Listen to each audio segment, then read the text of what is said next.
Je te montre comment réussir n'importe quel QCM en 60 secondes.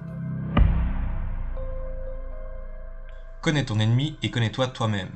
Cette phrase tirée de l'art de la guerre nous dit que pour comprendre notre ennemi, il faut se mettre à sa place. Et c'est ce qu'on va faire aujourd'hui.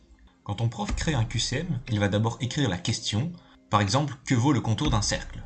Ensuite, il va trouver la bonne réponse et la placer dans les choix. Et enfin, pour créer les autres choix, il va s'inspirer de la bonne réponse. Et c'est ça qui va être intéressant ici.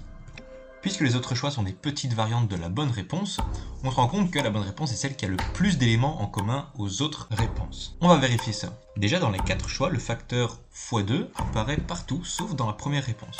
Il y a donc de fortes chances que cette réponse soit fausse. Tous les choix ont un terme R, sauf le quatrième qui est sûrement faux aussi. Et enfin, seule la réponse 3 a un terme au carré. On peut donc l'éliminer aussi. Et il ne reste plus que la réponse 2 qui est bien la bonne. Cette méthode est tellement puissante qu'elle permet même de répondre à des questionnaires dont vous ne connaissez pas du tout le sujet. À toi de jouer.